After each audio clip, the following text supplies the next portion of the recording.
नमस्कार। गोदान मुंशी प्रेमचंद का अंतिम और सबसे महत्वपूर्ण उपन्यास माना जाता है। कुछ लोग इसे उनकी सर्वोत्तम कृति भी मानते हैं। इसका प्रकाशन सन 1936 में किया गया। इसमें भारतीय ग्राम समाज एवं परिवेश का सजीव चित्रण है। गोदान ग्राम जीवन और कृषि संस्कृति का महाकाव्य है। गोदान के नायक और नायिका होरी और धनिया के परिवार के रूप में हम भारत की एक विशेष संस्कृति को सजीव और साकार पाते हैं। ऐसी संस्कृति जो अब समाप्त हो रही है या हो जाने को है, फिर जिसमें भारत की मिट्टी की सौंधी सुगंध भरी है। प्रेमचंद जी ने इसे अमर बना दिया। तो चलिए अब हम गोदान उपन्यास का पहला भाग सुनते हैं। होरी राम ने दोनों बैलों को सानी पानी देकर अपनी स्त्री धनिया से कहा, गोबर को ऊख गोड़ने भेज देना, मैं न जाने कब लौटूं, जरा मेरी लाठी दे दे। धनिया के दोनों हाथ गोबर से भरे थे, उपले पात कर आई थी। बोली, अरे कुछ रस पानी तो कर लो, ऐसी जल्दी क्या है। होरी ने अपने झुर्रियों से भरे हुए माथे को सिकोड़ कर कहा, तुझे रस पानी की पड़ी है, मुझे यह चिंता है कि अबेर हो गई तो मालिक से भेंट न होगी। स्नान पूजा करने लगेंगे तो घंटों बैठे बीत जाएगा। इसी से तो कहती हूँ जरा जलपान कर लो, और आज न जाओगे तो क्या हरज होगा, अभी तो परसों गए थे। तू तो बात नहीं समझती, उसमें टांग क्यों अड़ाती है भाई, मेरी लाठी दे दे और अपना काम देख। यह इसी मिलते जुलते रहने का प्रसाद है कि अब तक जान बची हुई है, नहीं कहीं पता न लगता कि किधर गए। गांव में इतने आदमी तो हैं, किस पर बेदखली नहीं आई, किस पर कुड़की नहीं आई। जब दूसरे गांव के पाँव तले अपनी गर्दन दबी हुई है तो उन पाँवों को सहलाने में ही कुशलता है।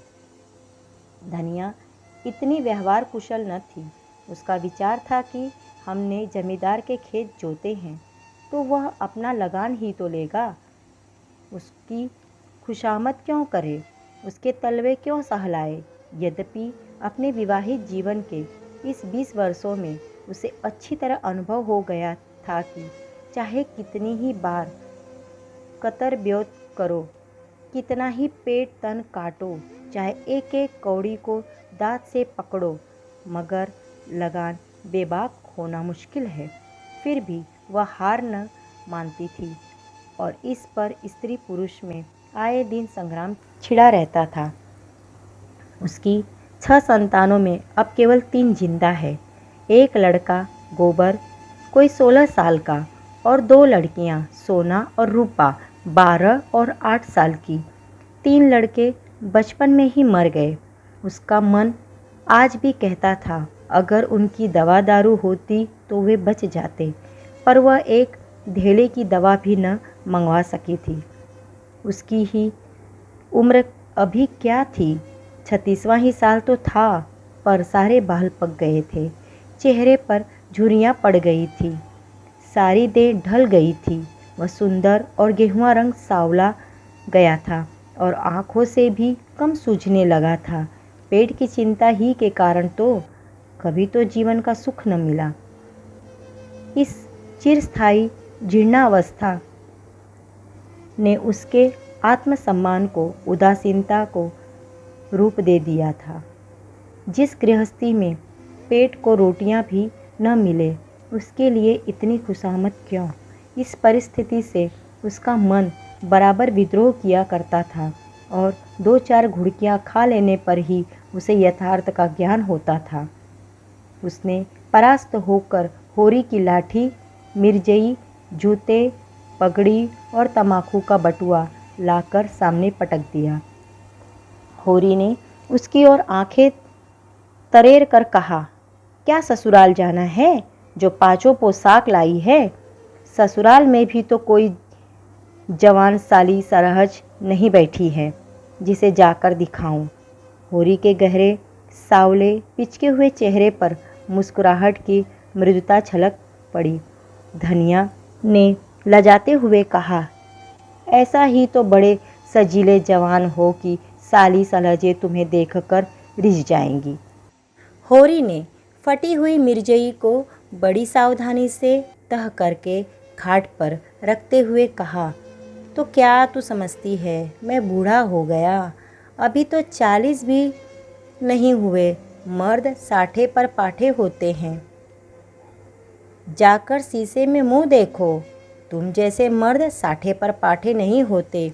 दूध घी अंजन लगाने तक को मिलता नहीं, पाठे होंगे।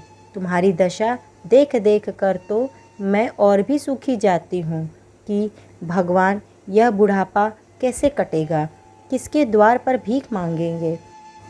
होरी की वह क्षणिक मृदुता यथार्थ की इस आँच में जैसे झुलस गई। लकड़ी संभालता हुआ बोला, 60 तक पहुँचने की नौबत न आने पाएगी धनिया, इसके पहले ही चल देंगे। धनिया ने तिरस्कार किया, अच्छा रहने दो, मत अशुभ मुझसे निकालो। तुमसे कोई अच्छी बात भी कहे तो लगते हो कोसने। होरी कंधे पर लाठी रखकर घर से निकला तो धनिया द्वार पर खड़ी उसे देखती रही। उसके इन निराशा भरे शब्दों ने धनिया के चोट खाए हुए हृदय में आतंकमय कंपन सा डाल दिया था। वह जैसे अपने नारीत्व के संपूर्ण तप और व्रत से अपने पति को अभय दान दे रही थी। उसके अंतःकरण से जैसे आशीर्वादों का व्यू सा निकलकर होरी को अपने अंदर छिपाए लेता था। विपन्नता के इस अथाह सागर में सुहाग ही वह तृण था जिसे पकड़े हुए वह सागर को पार कर रही थी। इन असंगत शब्दों ने यथार्थ के निकट होने पर भी मानो झटका देकर उसके हाथ से वह तिनके का सहारा छीन लेना चाहा, बल्कि यथार्थ के निकट होने के कारण ही उनमें इतनी वेदना शक्ति आ गई थी। काना कहने से काने को दुख होता है, वह क्या 2 आंखें वाले आदमी को हो सकता है? होरी कदम बढ़ाए चला जाता था। पगडंडी के दोनों ओर ऊख के पौधों की लहराती हुई हरियाली को देखकर उसने मन में कहा, भगवान कहीं गौ से बरखा कर दे और डांडी भी सुभूते से रहे तो एक गाय जरूर लेगा। देसी गाय तो दूध न दे, न उनके बछवे ही किसी काम के हो। बहुत हुआ तो तेली के कोल्हू में चले, नहीं वह पछाई गाय लेगा, उसकी खूब सेवा करेगा। कुछ नहीं तो 4-5 सेर दूध होगा। गोबर दूध के लिए तरस तरस कर रह जाता था। इस उम्र में न खाया पिया तो फिर कब खाएगा? साल भर भी दूध पी ले तो देखने लायक हो जाए। बछवे भी अच्छे बैल निकलेंगे। 200 से कम की गोई न होगी। फिर गऊ से ही तो द्वार की शोभा है। सवेरे सवेरे गऊ के दर्शन हो जाए तो क्या कहना। न जाने कब यह साथ पूरी होगी, कब वह शुभ दिन आएगा। हर एक गृहस्थ की भांति होरी के मन में भी गऊ की लालसा चिरकाल से संचित चली आती थी। यही उसके जीवन का सबसे बड़ा स्वप्न, सबसे बड़ी साध थी। बैंक सूद से चैन करने या जमीन खरीदने या महल बनवाने की विशाल आकांक्षाएं उसके नन्हे से हृदय में कैसे समाती। जेठ का सूर्य आमों के झुरमुट से निकलकर आकाश पर छाई हुई लालिमा को अपने रजत प्रताप से तेज प्रदान करता हुआ ऊपर बढ़ रहा था और हवा में गर्मी आने लगी थी। दोनों ओर खेतों में काम करने वाले किसान उसे देखकर राम राम करते और सम्मान भाव से चिलम पीने का निमंत्रण देते थे। पर होरी को इतना अवकाश कहाँ था। उसके अंदर बैठी हुई सम्मान लालसा ऐसा आदर पाकर उसके सूखे मुख पर गर्व की झलक पैदा कर रहे थे। मालिकों से मिलते जुलते रहने का ही तो यह प्रसाद है कि सब उसका आदर करते हैं। नहीं, उसे कौन पूछता। 5 बीघ का किसान की बिसात ही क्या। यह कम आदर नहीं है कि 3-3, 4-4 हल वाले महतो भी उसके सामने सिर झुकाते हैं। अब वह खेतों के बीच की पगडंडी छोड़कर एक खलेटी में आ गया था, जहां बरसात में पानी भर जाने के कारण तरी रहती थी और जेठ में कुछ हरियाली नजर आती थी। आसपास के गांवों की गौएं यहाँ चरने आया करती थी। उस समय में भी यहाँ की हवा में कुछ ताजगी और ठंडक थी। होरी ने 2-3 सांसें जोर से ली। उसके जी में आया कुछ देर यहीं बैठा जाए, दिन भर तो लू लपट में मरना है ही। कई किसान इस गड्ढे का पट्टा लिखाने को तैयार थे, अच्छी रकम देते थे, पर ईश्वर भला करे राय साहब का कि उन्होंने साफ कह दिया, यह जमीन जानवरों की चराई के लिए छोड़ दी गई है और किसी दाम पर भी न उठाई जाएगी। कोई स्वार्थी जमींदार होता तो कहता गाए जाए भाड़ में, रुपए मिलते हैं क्यों छोड़े। पर राय साहब अभी तक पुरानी मर्यादा निभाते आते हैं। जो मालिक प्रजा को न पाले वह भी कोई आदमी है। सहसा उसने देखा भोला अपनी गाय लिए इसी तरफ चला आ रहा है। भोला इसी गांव से मिले हुए पूर्वे का ग्वाला था और दूध मक्खन का व्यवसाय करता था। अच्छा दाम मिल जाने पर कभी कभी किसानों के हाथ गाय बेच भी देता था। होरी का मन उन गायों को देखकर ललचा गया। अगर भोला वह आगे वाली गाय उसे दे दे तो क्या कहना, रुपए आगे पीछे देता रहेगा। वह जानता था घर में रुपए नहीं है, अभी तक लगान भी नहीं चुकाया जा सका। विशेषर शाह का देना भी बाकी है, जिस पर आने रुपए का सूद चढ़ रहा है। लेकिन दरिद्रता में जो एक प्रकार की अदूरदर्शिता होती है, वह निर्लजता जो तकाजे, गाली और मार से भी भयभीत नहीं होता। उसने उसे प्रोत्साहित किया। बरसों से जो साधमन को आंदोलित कर रही थी, उसने उसे विचलित कर दिया। भोला के समीप जाकर बोला, राम राम भोला भाई, कहो क्या रंग ढंग है। सुना अब की मेले से नई गाय लाए हो। भोला ने रुखाई से जवाब दिया। होरी की मन की बात उसने टाल ली थी। हाँ, 2 बछिए और 2 गायें लाया। पहले वाली गाय सब सूख गई थी, बंधी पर दूध न पहुँचे तो गुजर कैसे हो। होरी ने आगे वाली गाय के पुट्टे पर हाथ रखकर कहा, दुधारू तो मालूम होती है। कितने मिली?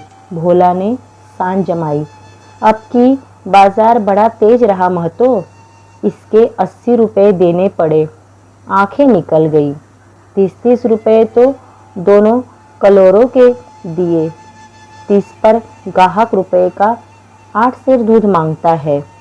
बड़ा भारी कलेजा है तुम लोगों का भाई, लेकिन फिर लाए भी तो वह माल की यहाँ 10-5 गांवों में तो किसी के पास निकलेगी नहीं। भोला पर नशा चढ़ने लगा। बोला, राय साहब इसके 100 रुपए देते थे, दोनों कलोरों के 50-50 रुपए, लेकिन हमने न दिए। भगवान ने चाहा तो 100-100 रुपए इसी बयान में पीट लूँगा। इसमें क्या संदेह है भाई, मालिक क्या खा के लेंगे। नजराने में मिल जाए तो भले ले ले। यह तुम ही लोगों का गुर्दा है कि अंजुली भर रुपए तकदीर के भरोसे गिन देते हो। यही जी चाहता है कि इसके दर्शन करता रहूं। धन्य है तुम्हारा जीवन कि गौ की इतनी सेवा करते हो। हमें तो गाय का गोबर भी मैसर नहीं है। गिरस्त के घर में एक गाय भी न हो तो कितनी लज्जा की बात है। साल के साल बीत जाते हैं, गोरस के दर्शन नहीं होते। घरवाली बार बार कहती है, भोला भैया से क्यों नहीं कहते? मैं कह देता हूँ, कभी मिलेंगे तो कहूँगा। तुम्हारे स्वभाव से बड़ी प्रसन्न रहती है। कहती है, ऐसा मर्द ही नहीं देखा कि जब बातें करेंगे नीची आंखें करके, कभी सिर नहीं उठाते। भोला पर जो नशा चढ़ रहा था उसे इस भरपूर प्याले ने और गहरा कर दिया। बोला, आदमी वही है जो दूसरों की बहू बेटी को अपनी बहू बेटी समझे।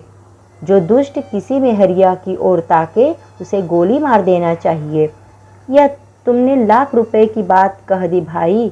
बस सज्जन वही जो दूसरे की आबरू को अपनी आबरू समझे। जिस तरह मर्द के मर जाने से औरत अनाथ हो जाती है, उसी तरह औरत के मर जाने से मर्द के हाथ पांव टूट जाते हैं। मेरा तो घर उजड़ गया महतो, कोई एक लोटा पानी देने वाला भी नहीं।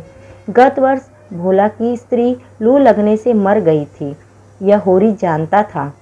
लेकिन 50 बरस का खंखड़ भोला भीतर से इतना स्निग्ध है, वह न जानता था। स्त्री की लालसा उसकी आंखों में सजल हो गई थी। होरी को आसन मिल गया। उसकी व्यवहारिक कृषक बुद्धि सजग हो गई। पुरानी मसल झूठी थोड़ी है। बिन घरनी घर भूत का डेरा, कहीं सगाई क्यों नहीं ठीक कर लेते। ताक में हूँ महतो, पर कोई जल्दी फंसता नहीं। 150 खर्च करने को भी तैयार हूँ, जैसी भगवान की इच्छा। अब मैं भी फिक्र में रहूँगा। भगवान चाहेंगे तो जल्दी घर बस जाएगा।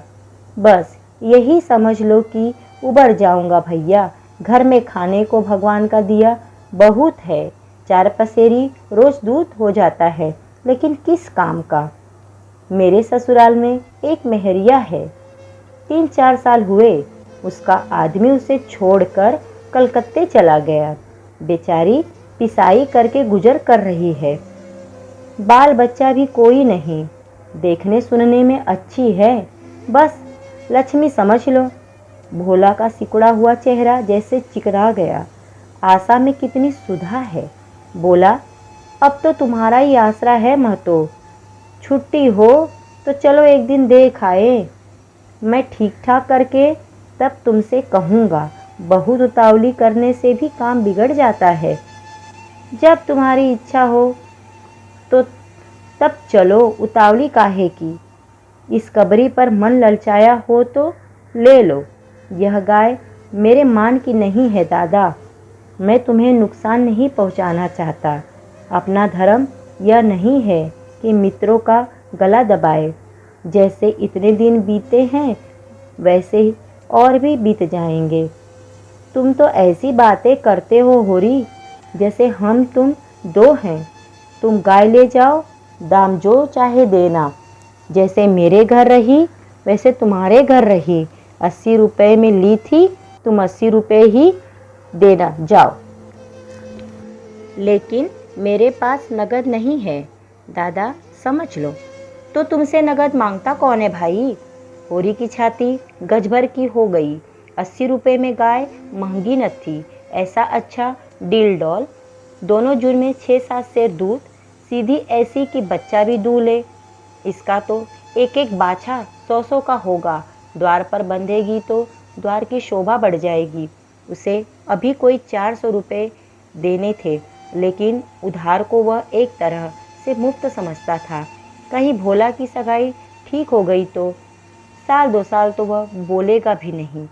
सगाई न भी हुई तो होरी का क्या बिगड़ता है।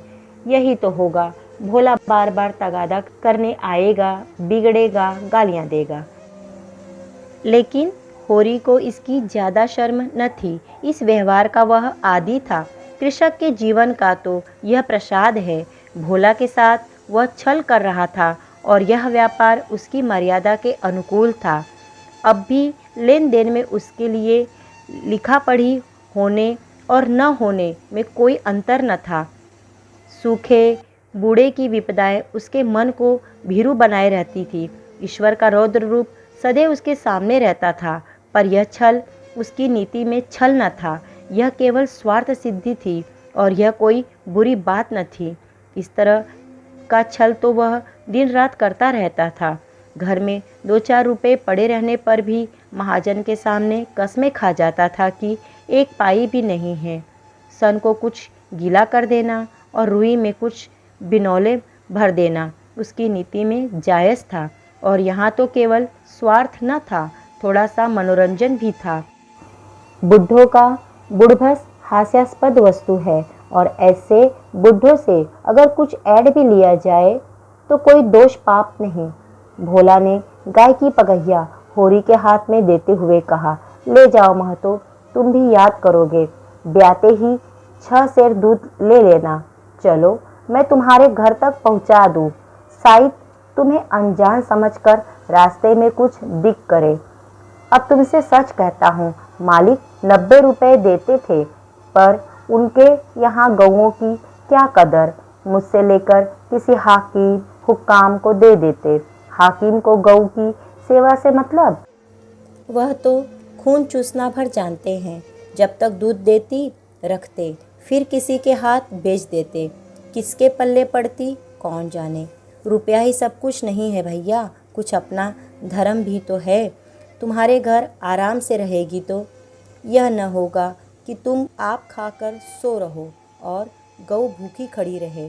उसकी सेवा करोगे, चुमकारोगे, गऊ हमें आशीर्वाद देगी। तुमसे क्या कहूँ भैया, घर में चंगुल भर भूसा नहीं रहा। रुपए सब बाजार में निकल गए। सोचा था महाजन से कुछ लेकर भूसा ले लेंगे, लेकिन महाजन का पहला ही नहीं चुका। उसने इनकार कर दिया। इतने जानवर को क्या खिलाए, यही चिंता मारे डालती है। चुटकी चुटकी भर खिलाऊं तो मन भर रोज का खर्च है। भगवान ही पार लगाए तो लगे। होरी ने सहानुभूति के स्वर में कहा, तुमने हमसे पहले क्यों नहीं कहा, हमने एक गाड़ी भूसा बेच दिया। भोला ने माथा ठोक कर कहा, इसीलिए नहीं कहा भैया कि अपना दुख क्यों रोऊं, बांटता कोई नहीं, हंसते सब हैं। जो गायें सूख गई हैं उनका गम नहीं, पत्ती सत्ती खिलाकर जिला लूँगा, लेकिन अब यह तो राती बिना नहीं रह सकती। हो सके तो 10-20 रुपए भूसे के लिए दे दो। किसान पक्का स्वार्थी होता है, इसमें संदेह नहीं। उसकी गांठ से रिश्वत के पैसे बड़ी मुश्किल से निकलते हैं। भाव-ताव में वह चौकस होता है।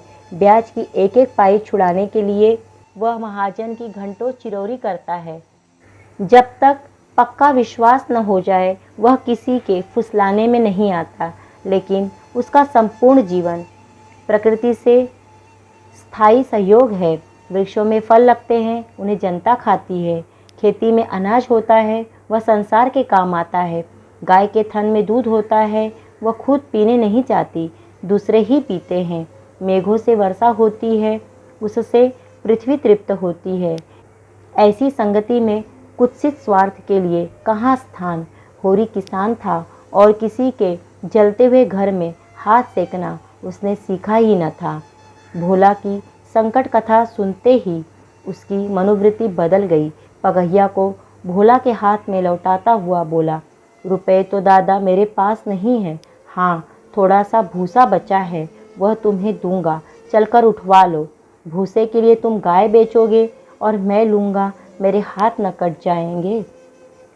भोला ने आर्द्र कंठ से कहा, तुम्हारे बैल भूखे न मरेंगे। तुम्हारे पास भी तो ऐसा कौन सा बहुत सा भूसा रखा है। नहीं दादा, अब की भूसा अच्छा हो गया था। मैंने तुमसे नाहक भूसे की चर्चा की। तुम न कहते और पीछे से मुझे मालूम होता तो मुझे बड़ा रंज होता कि तुमने मुझे इतना गैर समझ लिया। अवसर पड़ने पर भाई की मदद भाई भी न करे तो काम कैसे चले। मुदा यह गाय तो लेते जाओ। अभी नहीं दादा, फिर ले लूँगा, तो भूसे के दाम दूध में कटवा लेना। होरी ने दुखी स्वर में कहा, दाम कौड़ी की इसमें कौन बात है दादा।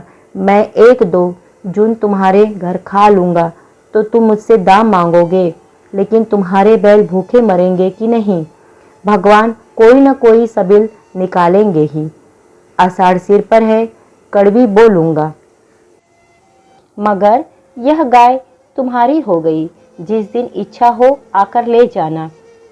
किसी भाई का नीलाम पर चढ़ा हुआ बैल लेने में जो पाप है वह इस समय तुम्हारी गाय लेने में है। होरी में बाल की खाल निकालने की शक्ति होती तो वह खुशी से गाय लेकर घर की राह लेता। भोला जब नगद रुपए नहीं मांगता तो स्पष्ट था कि वह भूसे के लिए गाय नहीं बेच रहा है, बल्कि इसका कुछ और आशय है। लेकिन जैसे पत्तों के खड़कने पर घोड़ा अकारण ही ठिठक जाता है और मारने पर भी कदम नहीं उठाता, वही दशा होरी की थी। संकट की चीज लेना पाप है, यह बात जन्म जन्मांतरों से आत्मा का अंश बन गई थी। भोला ने गदगद कंठ से कहा, तो किसी को भेज दूं भूसे के लिए? होरी ने जवाब दिया, अभी मैं राय साहब की ड्योढ़ी पर जा रहा हूँ, वहाँ से घड़ी भर में लौटूंगा, तभी किसी को भेजना। भोला की आंखों में आंसू भर आए। बोला, तुमने आज मुझे उबार लिया होरी भाई। मुझे मालूम हुआ कि मैं संसार में अकेला नहीं हूँ, मेरा भी कोई हितू है। एक क्षण के बाद उसने फिर कहा, उस बात को भूल न जाना। होरी आगे बढ़ा तो उसका चित्त प्रसन्न था। मन में एक विचित्र स्फूर्ति हो रही थी। क्या हुआ, 10-5 मन भूसा चला जाएगा। बेचारे को संकट में पड़कर अपनी गाय तो न बेचनी पड़ेगी। जब मेरे पास चारा हो जाएगा तब गाय खोल लाऊंगा। भगवान करे मुझे कोई मेहरिया मिल जाए, फिर तो कोई बात ही नहीं। उसने पीछे फिरकर देखा। कबरी गाय पूंछ से मक्खियाँ उड़ाती, सिर हिलाती, मस्तानी मंद गति से झूमती चली जाती थी, जैसे वादियों के बीच में कोई रानी हो। कैसा शुभ होगा वह दिन जब यह कामधेनु उसके द्वार पर बंधेगी। धन्यवाद। कहानी का शेष भाग लेकर हम अगले वीडियो में आएंगे।